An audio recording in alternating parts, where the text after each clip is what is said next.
Most people think the fear of clowns comes from horror movies, painted smiles, exaggerated expressions, eyes you can't read, but sometimes the paint isn't hiding a character, it's hiding a person. In 1990, a woman answered her front door to a clown holding balloons. He handed her flowers, she smiled, and then he shot her in the face.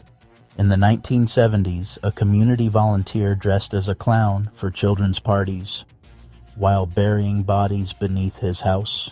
And in 2016, people across America started reporting clowns standing silently in the woods. Some of them were armed, some of them were real. These aren't urban legends. These are true stories of real killer clowns. Story 1. The Clown at the Door.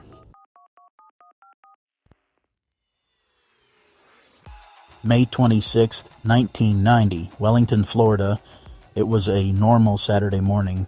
Marlene Warren was home with her son and his friends. They were eating breakfast, watching TV, nothing unusual. Around 11 a.m., a white Chrysler LeBaron pulled into the driveway. A clown stepped out, full costume, orange wig, white face paint, red nose, bright patterned outfit. In one hand, balloons, in the other, flowers. The children inside the house reportedly thought it was funny. Who sends a clown to someone's house? The clown knocked. Marlene answered. Witnesses later said she seemed confused, but not afraid. The clown handed her the flowers and balloons, and then, without saying a word, pulled out a handgun and shot her at point-blank range. The children saw it happen. The clown walked calmly back to the car and drove away. No rush, no panic, no shouting, just gone. Marlene died 2 days later. Police found the abandoned getaway car. Inside, investigators found orange fibers consistent with a clown wig, but there were no fingerprints tying anyone directly to the scene. The case went cold. For decades, rumors swirled around her husband and a woman named Sheila Keene, who had reportedly been seen buying a clown costume before the murder, but there wasn't enough evidence until DNA technology advanced. Nearly 30 years later, investigators reopened the case. They linked fibers, witness testimony, and new forensic testing. And they arrested Sheila Keene. She eventually took a plea deal. The idea that someone would put on a clown costume to murder a romantic rival isn't random. It's calculated. A clown can approach a house without suspicion. A clown doesn't immediately signal danger. That's what makes this case terrifying. The costume wasn't madness, it was strategy. And the children who watched it happen, they didn't see a killer. They saw a clown. Sometimes the clown is a disguise for one moment, sometimes it's an entire double life. Story 2. John Wayne Gacy. Chicago, 1970s. John Wayne Gacy was known as friendly, civic-minded, helpful, community-oriented. He volunteered, he hosted parties, he entertained children dressed as Pogo the Clown. The costume was homemade, exaggerated smile, blue eye shapes, bright red lips. He performed at events and charity functions. Parents let their kids sit near him, pose for pictures. Behind closed doors, Gacy was luring young men to his house, often promising construction work, sometimes offering drinks. He would perform a handcuff trick. He'd place handcuffs on himself and pretend to escape. Then he'd ask them to try. Once they were restrained, they weren't getting free. He sexually assaulted and murdered at least 33 victims. Many were buried in the crawl space beneath his house. For years, neighbors complained about a smell. Gacy blamed sewage issues. At one point, police even searched the home briefly and left. They didn't dig. Eventually, after a missing teenager investigation led back to Gacy, authorities returned with a warrant.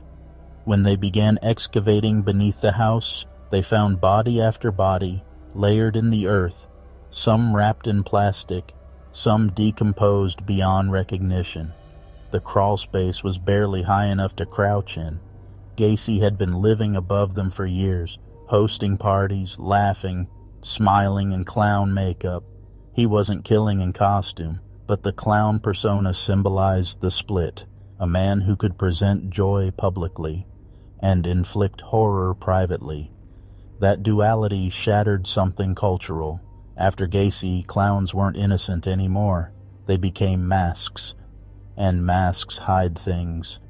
But sometimes the fear doesn't come from one man, it spreads.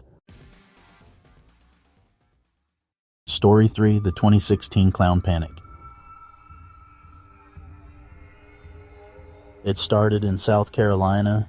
Reports of clowns near wooded apartment complexes, standing silently, trying to lure children into the woods. Police investigated. At first, it seemed like a prank. Then similar reports began surfacing across multiple states. Clowns near schools, clowns outside apartment buildings, clowns watching from tree lines. Some individuals were arrested carrying knives and other weapons while dressed in clown costumes. Schools issued warnings. Districts went into lockdown. Social media amplified everything.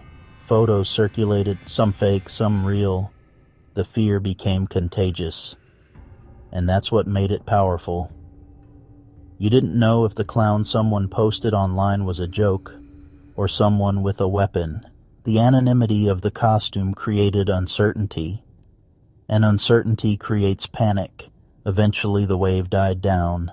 Most cases were hoaxes, but not all of them. And once fear attaches to an image, it never fully detaches. Story 4, The Man in the Mask. In 2014, in Wasco, California, residents began reporting something strange. Every night around the same time, a figure would appear near an intersection, standing under a street light, dressed as a clown, full costume, white face, red nose, baggy patterned suit. But he wasn't performing, he wasn't waving, he wasn't interacting with anyone. He was just standing there, arms at his sides, head slightly tilted, watching cars pass. At first, people thought it was a prank. Teenagers trying to go viral, someone promoting Halloween early. But the sightings continued, night after night, same location, same stillness. Residents began slowing down as they drove by. Some rolled their windows down and yelled at him. He didn't respond, he didn't flinch, just stared.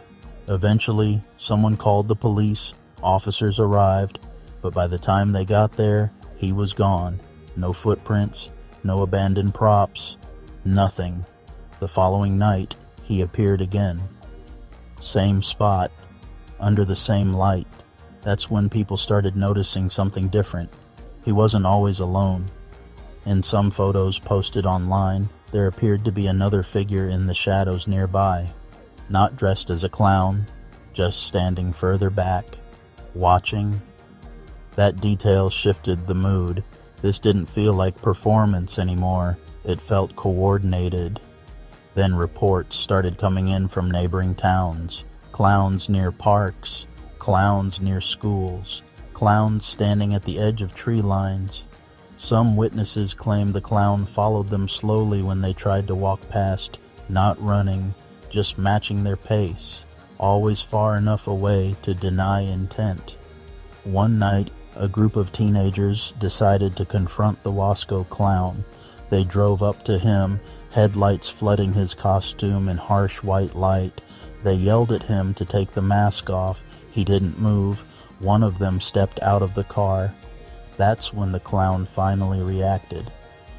He turned his head slowly toward the teenager, then reached behind his back and pulled something out. Not a prop, a bat. The teenager froze. The clown didn't charge, didn't swing. He just held it loosely at his side, like he didn't need to use it. That was enough. The teenagers sped off. Police increased patrols in the area. Eventually, a man came forward, claiming he was the clown. He said it was art, an experiment. He said he was testing community reaction. He was never formally charged with a violent crime related to the costume, but the damage was already done, because the image spread. Photos of him under that streetlight circulated nationwide. And then in 2016, similar sightings exploded across the country: South Carolina, Ohio, Kentucky, Pennsylvania. Some were pranks, some were attention-seeking, but in several cases, individuals dressed as clowns were arrested carrying knives, machetes, or firearms.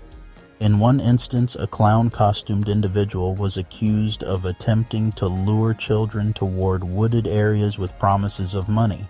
Schools locked down, parents panicked, police hotlines were flooded, and here's what made it uniquely disturbing. Anyone could buy the costume. Anyone could step into anonymity. You don't know the age. You don't know the intent. You don't know the history. All you see is the smile. Psychologists later discussed why the clown panic hit so hard. It's called uncanny concealment. A face that looks human but doesn't behave human. A fixed expression that doesn't match the moment. You can't read it. And when you can't read someone, you can't predict them, which means you can't trust them. And in some of these cases, you absolutely shouldn't have. Because beneath some of those masks, there were weapons, there was intent, and there were people willing to use the costume as cover. The clown wasn't always the killer, but sometimes it was the camouflage. Clowns were designed to make people laugh. Exaggerated smiles, bright colors, big shoes, but a smile painted on doesn't move. It doesn't change with emotion. It hides it. And when someone chooses to commit violence behind that mask, it transforms something cultural. The fear of clowns isn't irrational. It's rooted in history. Because sometimes the makeup wasn't for a show. It was for concealment. And somewhere, right now, there's a costume in a closet, clean, waiting. If you liked tonight's stories, please like this video, and there will be more killer clown stories in the future. As always, subscribe to Tales from the Fiend. And next time you see that clown at the fair or circus, you may want to keep your distance. You never know what that paint could be hiding.